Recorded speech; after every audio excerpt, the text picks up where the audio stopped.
Well, definitely looks like the fall pollen flow is on.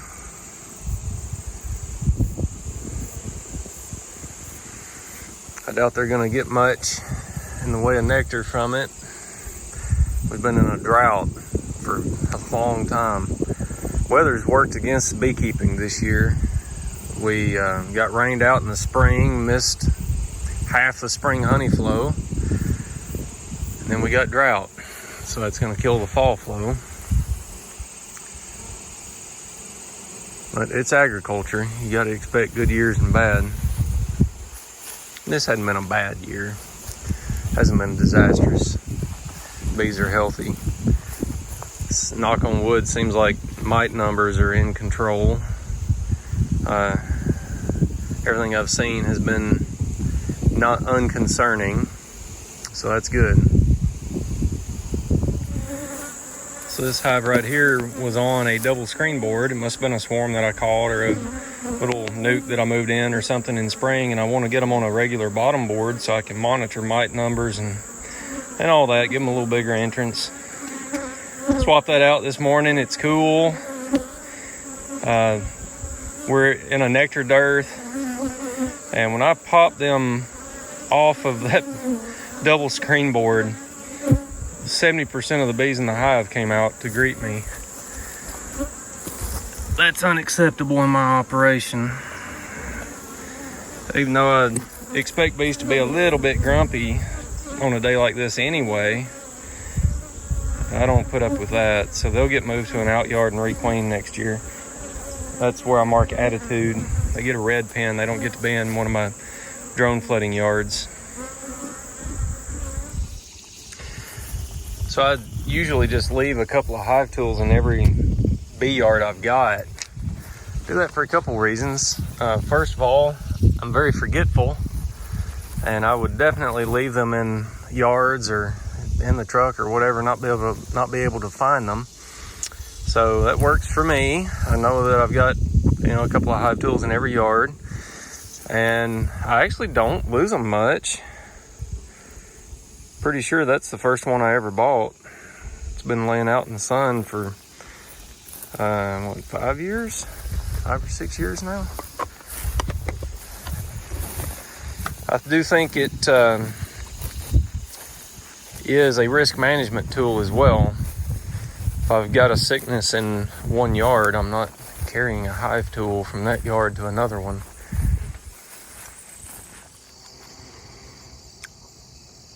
Did a round of oxalic acid in this yard yesterday, so I'm back this morning to see what my mite drops look like. See if I have any problems or not. And also to find out if I have any potential breeders. Like this hive has 4 honey supers on it. That one's got 3. That one's actually got 3. That one's got 3. There's one down there with 4. So if they've got low mite numbers too, they're potential. So looking at the first couple of bottom boards here. This one I've really struggled to find any, but there's one mite there. I'm sure there's a few more on here. Obviously not a problem there. This one, I've got mite. 2 or 3 there. 2 there, 2 there, 1 there, 1 there. And this is not terrible, but they will definitely need some more remedial treatments. And since this is probably the highest mite hive I've seen all year, I'll give them a red pin to make sure they never become a breeder.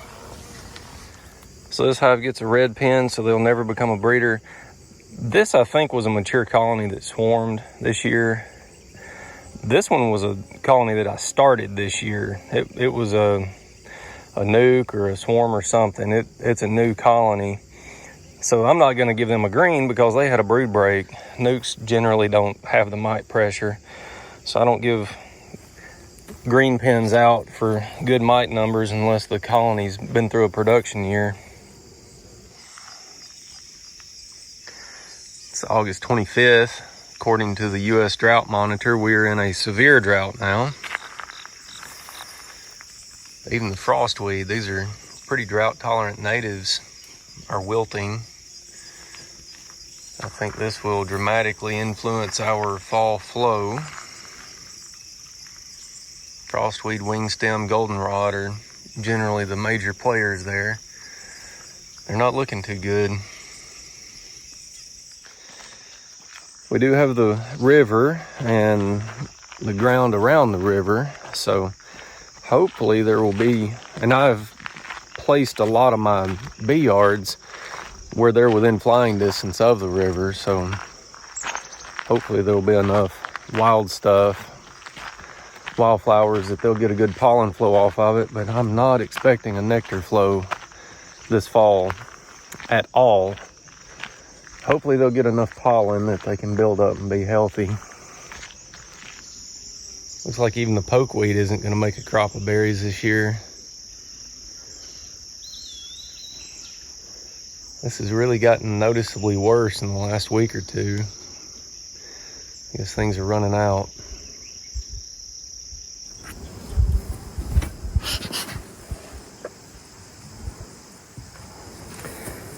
Heavy.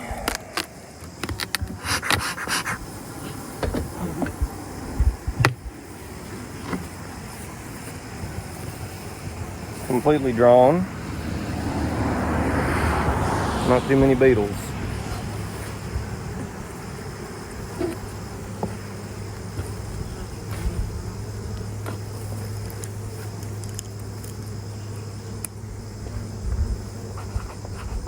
$8.27. Done.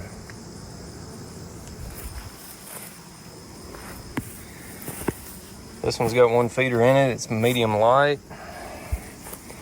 This one's got 2 feeders in it. It's still got frames that need to be drawn, so I gave it 2 gallons. Those are done. Going through and classifying, and every week I'm getting more and more drop out of my feeding group. And more that are ready for winter, which is welcome. It's very welcome. Light, maybe medium light, not dangerously light.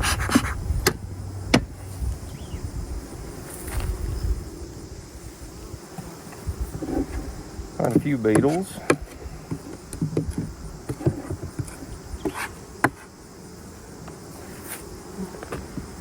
I have one feeder down here. They are completely drawn, so they just need some weight.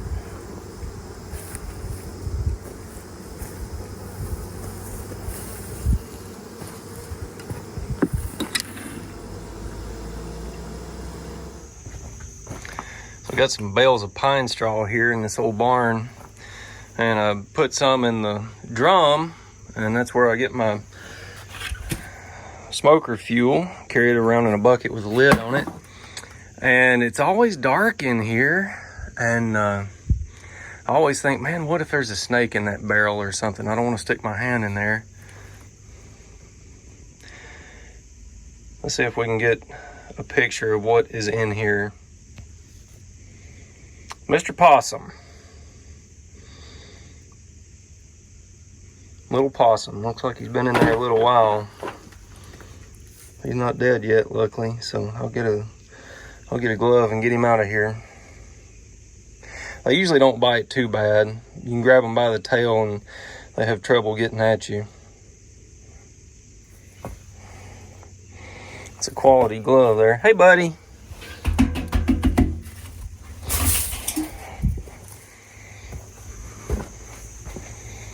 Pretty lean. You can go find something to eat, bud. Go ahead, you're good. Man, he can't have been in there too long.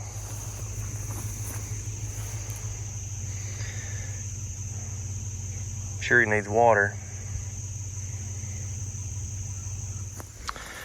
So these are 3 nukes that I started latest in the year with some Troy Hall Queens from last year. I'm going to evaluate them, see if I want to breed from any of them. And they're in a yard of 3 colonies. I drive by here, it's between my house and my honey house. but because it's 3 colonies, they don't get the attention they probably should. I've not been feeding them as often as I ought to. And they're just gonna get caught by the season. So their outer frames are not gonna get drawn. They got 1, 2, 3, 4 undrawn frames in here basically. So they had an undrawn frame in the bottom.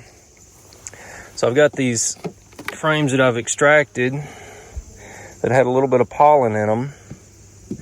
I don't want to store that over winter. Frames that have had a lot of brood in them over the years are harder to store over winter, so I'm pulling those wet drawn frames out, putting them on the outer edges here, gave them a third one down underneath in the bottom box, and that should give them enough of a head start. Hopefully they will get this top box completely drawn out and then get it full of stored sugar syrup before winter, and they'll be fine. So this yard is made up of the first round of nukes that I made this spring. Let's see, I dropped cells on 330. And they were doing really good, and I backed off of feeding them. And we're now in I think on the drought monitor, we are in a severe drought. This is as dry as I remember it being since 2007. Let's see, I'm on my 5th colony here. I've got 2 that are relatively heavy. That one is dangerously light. This one is dangerously light. That is not good. That is not good at all. They're not finding anything out in nature right now. So I'm gonna have to be very diligent on these bees, getting in here and making sure they've got enough to eat. Feed bill is going to be high for a while to go. I've got some hives in some yards that are getting heavy enough that I don't need to do anything else with them this year. But these are going to need a lot of feed. In fact, I've been mixing feed in a 55-gallon drum, and I generally will put 3 50-pound sacks in 55 gallons. And that gives you about 1.3 or 1.5 to 1 water to sugar. And I'm about to start putting 4 bags in, which will give me closer to 1 to 1. And hopefully they will start putting on a little bit of weight. Some of these colonies have still got some foundations to draw, but they're probably not going to draw them. It's just not going to happen.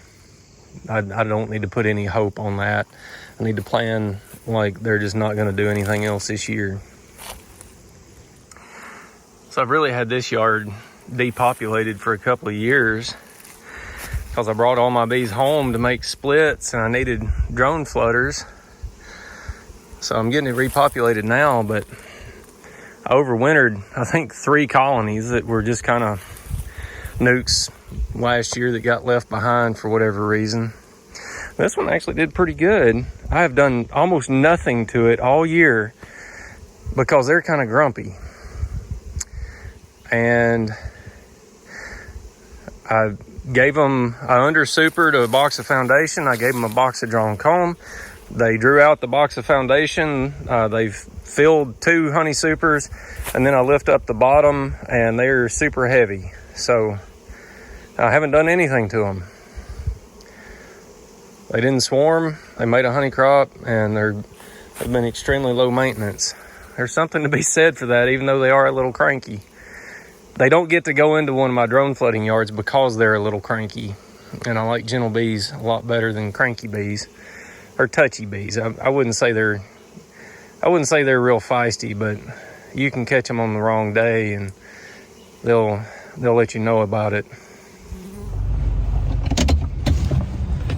Weather app tells me it's 95 degrees right now. Feels like 97. It's going to be 100 or 101 today.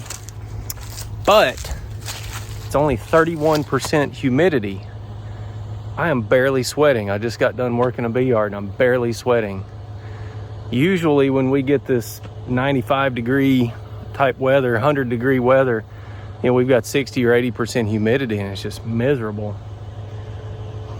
I'm pretty well acclimated to this. It really feels relatively nice out. It doesn't feel that hot to me. Strange. Stopping in this yard this morning to check bottom boards for mite drops. Shot OEV yesterday. Most of this yard is nukes. I've got 3 hives that overwintered that I would consider mature. And I finally found a bad one.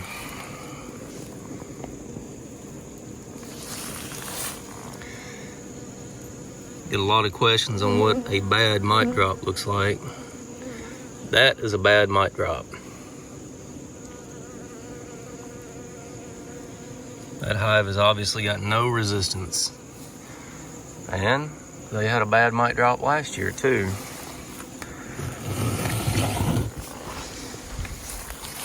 Got another hive here that had a couple of good mite drops last year.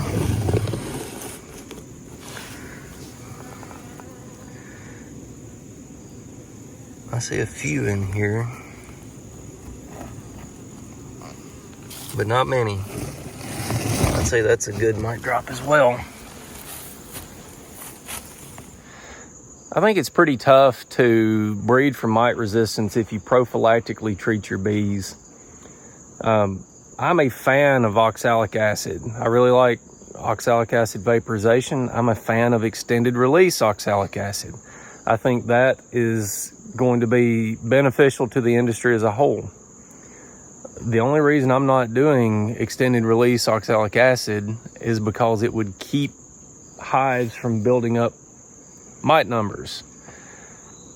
And then I wouldn't have anything to measure. So, extended release OA doesn't really bring the mite levels down, but it does keep them from getting high.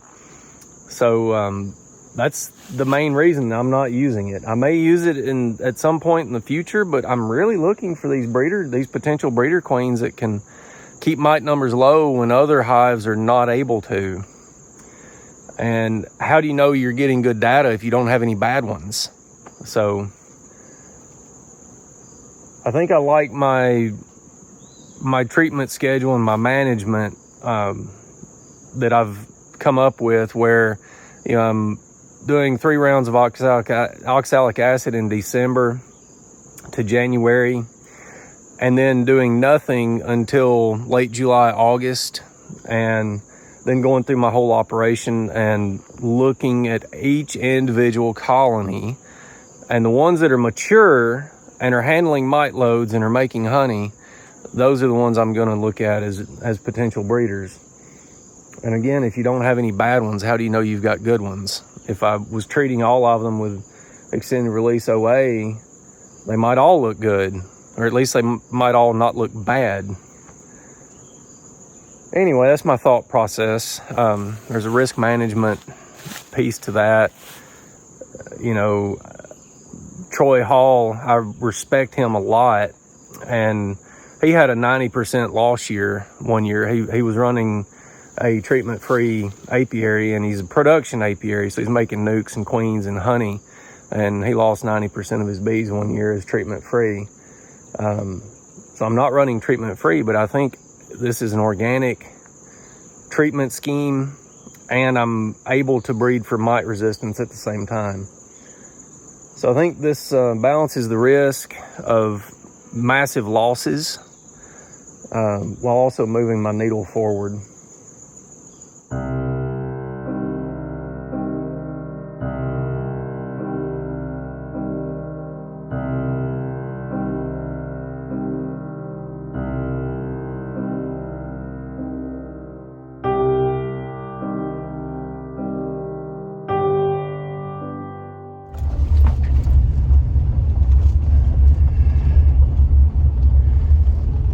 Dry, dormant, and dead.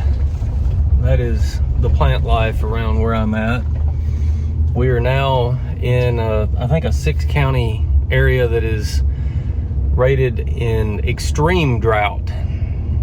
This is the worst that I've seen it since 2007. And that was the year that my dad sold the cow herd because nobody in the state had hay.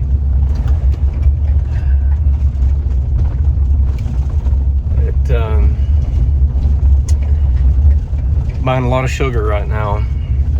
hives that are completely drawn out and have been doing well are getting lightweight. There's still a little bit of yellow pollen coming in, which is probably wingstem or goldenrod. They're finding it in the little few wet spots that are still out there. But it's pretty bleak right now. A 2-week forecast, we do have some chances of rain, but I think the fall flow is dead, dried up. I think it's too late to get rain to really help the bees this year, so their health and vitality is coming out the end of a nozzle right now. I'm happy to do it. You know, you've got to take care of the bees first and foremost, but I wish that they could get the natural stuff. It's been an unfortunate year weather-wise. We got rained out in the spring. That cost me a lot of honey production, and now we're getting droughted out through the summer and early fall. It is what it is. That's agriculture. You got to live on the averages. When I was a loan officer with Farm Credit, we planned on row crop farmers to go backwards on net worth 1 year out of 5. You know, that's basically saying that taking all of the tax stuff out of it. People play with their taxes quite a bit, plan for that a lot. If you look at net worth on the balance sheet, they would go backwards 1 year out of 5. So you got to expect bad years in agriculture, but I wish it wouldn't have been this year.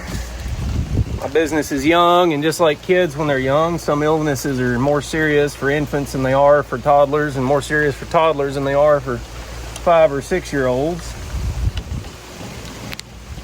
My business doesn't have the balance sheet depth to deal with adversity, especially if it's long-term adversity. If we get 2 or 3 bad years in a row, it's going to make things kind of tough.